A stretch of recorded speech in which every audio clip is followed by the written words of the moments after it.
महाराज जी, जैसे हम आश्रय लेते हैं, किसी का प्रश्न था उसी भगवान के विषय में। तो जैसे हम आश्रय तत्व का वो रखते हैं कि प्रभु हमारी रक्षा करेंगे, प्रभु हमें। तो आज किसी का एक प्रश्न था, तो उन्होंने लिखा था कि वो किसी डॉक्टर के पास गए, वो कोई स्पर्श उन्होंने गलत किया। उस समय तो पहले तो उनको ठीक लगा कि, पर बाद में जब वो चिंतन किया तो उनको लगा कि ये गलत स्पर्श था, कि ऐसा नहीं करना चाहिए था। फिर वो हनुमान जी के भक्त थे, उन्होंने बोला कि हनुमान जी ने मुझे ऐसी स्थिति में क्यों डाला, और मतलब मैं तो नाम भी जप करती थी। फिर वो दुखी हो रहे हैं। तो महाराज जी, इसको कैसे समझें कि प्रभु का। अब इसमें अगर वो समझ पावे, पूर्व का कोई अशुभ प्रारब्ध जो आपसे गलती हुई थी, उसी गलती का निराकरण हुआ। आपने जो गलती की और उसका प्रकाश नहीं हुआ, तो आपको क्षोभ और दुख दिलाने के लिए ये प्रारब्ध यहाँ गिरा करके। नहीं तो ऐसा जैसे कभी कोई चूक का अवसर आया, तो भगवान थोड़ी चूक का अवसर हमें दे रहे हैं। हमारी वासना, हमारी गलती हमें चूक पे ले जा रही। भगवान हमें बचा सकते हैं। हम भगवान से प्रार्थना करें, उस समय भगवान को पुकारें, तो भगवान हमारी रक्षा करेंगे। जैसे बड़ी बड़ी पवित्र साध्वियों के ऊपर गलत दृष्टि वाले, अब जैसे गंगा यमुना बाई थी वृंदावन में, तो पवित्रता से भजन करती थी, तपस्वी थी, विरक्त थी।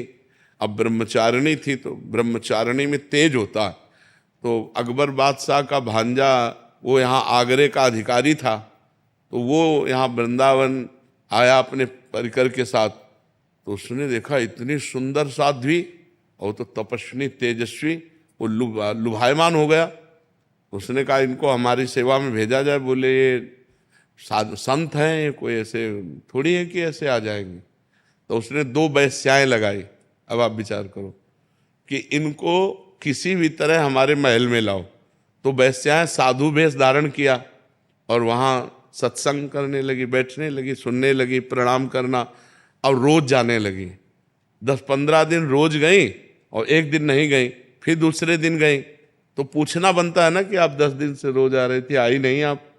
तो उनका हमारे यहाँ एक बहुत बड़े संत आए हैं, हम उनकी सेवा में कल थी इसलिए नहीं आ पाए, आप चलेंगी क्या? क्योंकि उनको पहुंचाने का पैसा दिया गया था उसके पास। तो उनका यदि संत आए, कहाँ? बोले यहीं पास में ही है, मथुरा में।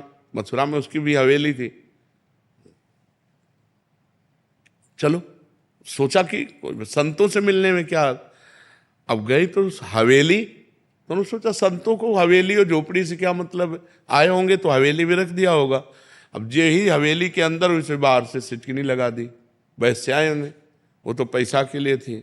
और जो अंदर गई तो बादशाह का भांजा हो। अब वो समझ गई कि मुझे नाटक करके फंसाया गया। तो गए, दूर रहना, स्पर्श मत करना। और वो तपस्विनी थी। अब वो काहे को माने, अब उसकी हवेली के अंदर आ चुकी है, बंद है, शासन उसके हाथ में, बादशाह उसका मामा है, तो उसको कोई फर्क तो था नहीं। वो जे ही आगे बढ़ा तो उन्होंने श्री हरिवंश, श्री हरिवंश, श्री हरिवंश, जे ही नाम पुकारा। रसिकनन्य वाले में चरित्र है, श्री हरिवंश। सोई उसको दिखाई दिया कि बाई जी की जगह बबर शेर, और दहाड़ करके उसको पैजामा गीला हो गया, लघु शंका कर दिया, बेहोश हो गया। और बाई जी अंतर ध्यान यहाँ वृंदावन में। तो इस विषय पर अगर देखा जाए, तो इसमें कोई प्रभु की ऐसी बात नहीं थी कि उनको इस तरह का संकट झेलना पड़े। उनका कोई प्रारब्ध था। ये प्रभु की कृपा रही कि उन्होंने गंगाबाई, यमुनाबाई को इस तरह से भगवान ने बचाया। ये प्रभु की कृपा रही। लेकिन उनका कोई पूर्व का ऐसा प्रायश्चित रहा कि जो उसके सामने जाना पड़ा और वो गंदी दृष्टि से ऐसा देखा। क्योंकि वृंदावन में बहुत थी, उन्हीं के ऊपर क्यों दृष्टि गई? तो कोई प्रारब्ध संयोग, ये कृपा रही भगवान की कि वो छुआ नहीं और बच गया, ऐसा हो। फिर वो बाद में आया और चरणों में साष्टांग दंडोत हुआ और कहा मुझे क्षमा कीजिए, तब से मैं जल रहा हूँ। तो उन्होंने कहा आप जो है संतों के प्रति ऐसा भाव न रखें, आप जाओ आनंद से भजन करो, हमें कोई आपसे द्वेष नहीं है। तो ऐसा होता है। तो उसमें ये नहीं कि हमें भगवान ने बचाया, भगवान ने तो बचा ही लिया, पर वो आपका कोई कर्म ऐसा था जो। तो अभी हमें दोबारा वहां नहीं जाना चाहिए, और कोई भी किसी। हाँ बिल्कुल ऐसे नहीं। और डॉक्टर को भी ऐसा नहीं करना चाहिए। डॉक्टर तो एक भगवान का स्वरूप होता है। मरीज जब उसके पास जाता है तो सर्वांग समर्पित होता है। तो डॉक्टर को चाहिए कि अपने बेटा बेटी की तरह व्यवहार करना चाहिए, इधर उधर गंदी हरकतें नहीं, तभी फिर उनका भी जीवन बर्बाद होता है।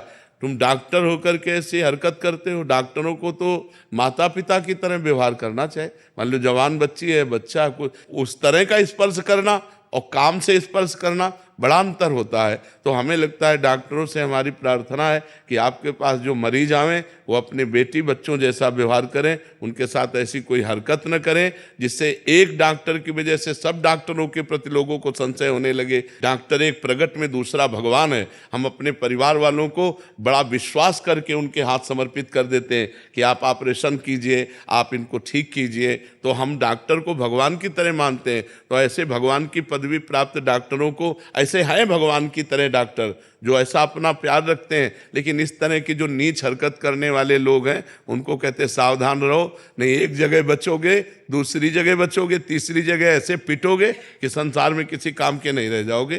क्योंकि वो ऊपर वाला देख रहा है, वो जिस दिन तुम्हें दंड देना शुरू किया तो उसी दिन तुम होश में हो जाओगे। डॉक्टरों को तो बहुत भगवान की तरह आदर दिया गया है हमारे समाज में कि सर्वस्व समर्पित कर देते हैं, लिख देते हैं कि हमारे प्राण चले गए तो आपको कोई परेशानी नहीं। तभी तो ऑपरेशन करते हैं ना। हो अब ऑपरेशन थिएटर में ले जाकर आप अकेले, परिवार का तो कोई होता नहीं, आप क्या करते हैं, ये आपके ऊपर विश्वास हमारा डिगे नहीं, ये बना रहे, ऐसा डॉक्टरों को करना चाहिए। Please like, share and subscribe my channel for more videos.